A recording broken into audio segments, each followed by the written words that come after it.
तैयार हो जाइए एक ऐसी कहानी के लिए जो आपकी नींद उड़ा देगी। कानपुर के भीड़भाड़ वाले हजरतगंज इलाके में एक पुराना आलीशान बंगला था जिसे लोग साहू हवेली के नाम से जानते थे। दशकों से ये हवेली खाली पड़ी थी। स्थानीय लोगों का मानना था कि हवेली शापित थी क्योंकि यहाँ के आखिरी मालिक साहू परिवार एक रहस्यमयी तरीके से गायब हो गए थे।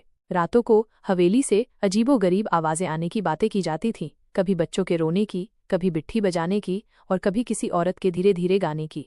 नेहा एक युवा और महत्वाकांक्षी फोटोग्राफर थी।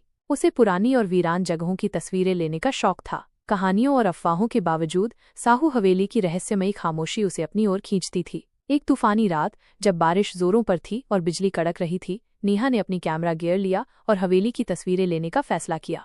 वो हवेली के टूटे हुए लोहे के गेट से अंदर दाखिल हुई। जैसे ही उसने अंदर कदम रखा, हवा में एक अजीब सी ठंडक फैल गई, जबकि बाहर गर्मी थी। हवेली के अंदर का नज़ारा वाकई डरावना था। धूल की मोटी परतें, मकड़ी के जाले और टूटे हुए फर्नीचर हर जगह बिखरे पड़े थे। नेहा ने अपना कैमरा निकाला और तस्वीरें लेनी शुरू कर दी। वो धीरे धीरे आगे बढ़ रही थी जब उसे एक बंद दरवाज़ा दिखा।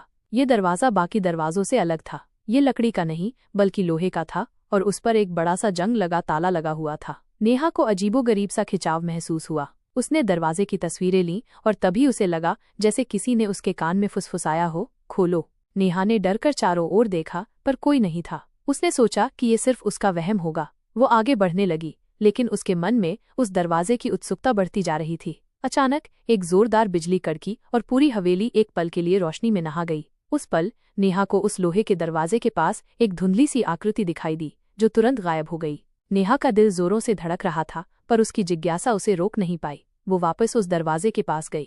उसने ताले को छूने की कोशिश की पर वो बहुत पुराना और जंग लगा हुआ था। जैसे ही उसने ताले को छुआ, उसे लगा जैसे कोई ठंडा हाथ उसके हाथ पर फिसला हो। नेहा ने अपना हाथ झटके से पीछे खींच लिया।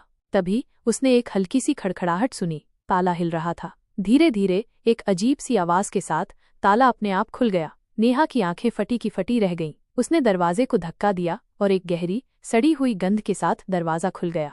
अंदर का कमरा बिल्कुल अंधेरा था। नेहा ने अपनी टॉर्च जलाई। कमरा छोटा था और बीच में एक पुरानी लकड़ी की मेज थी जिस पर एक डायरी और कुछ पुराने फोटो रखे थे। दीवारों पर बच्चों की पेंटिंग थी, लेकिन वे अब धुंधली पड़ चुकी थीं। जैसे ही नेहा मेज के पास पहुंची, कमरे का दरवाजा तेजी से बंद हो गया और ताला अपने आप लग गया। नेहा ने दरवाजे को खोलने की कोशिश की पर वो कसकर बंद था। उसे घबराहट होने लगी। तभी उसने सुना बच्चों के खेलने की आवाजें, लेकिन कमरे में कोई नहीं था।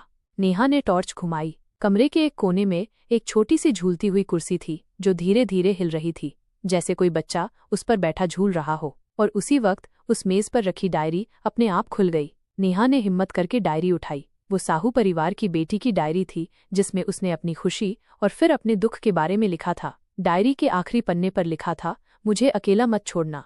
अचानक कमरे में ठंडी हवा का झोंका आया और मेज पर रखी तस्वीरें उड़ने लगीं।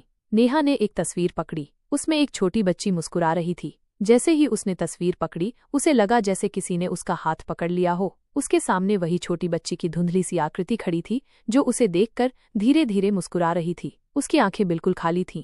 नेहा की चीख निकल गई। वो अपना कैमरा वहीं छोड़कर दरवाजे की तरफ भागी और जोर जोर से उसे पीटने लगी। खोलो, मुझे बाहर निकालो। उसकी आवाज गूंज रही थी। बच्ची की आकृति उसके और करीब आ रही थी और उसके मुस्कुराने की आवाज अब एक भयानक हंसी में बदल चुकी थी। तभी बाहर बिजली जोर से कड़की और एक पेड़ की डाल टूटकर हवेली की छत पर गिरी। जोरदार आवाज के साथ कमरे की एक दीवार ढह गई। नेहा को तुरंत बाहर निकलने का रास्ता मिला। उसने बिना पीछे मुड़े टूटी हुई दीवार से बाहर छलांग लगाई और भागने लगी। वो इतनी तेजी से भागी कि उसे अपने पैरों के नीचे कुछ भी महसूस नहीं हो रहा था।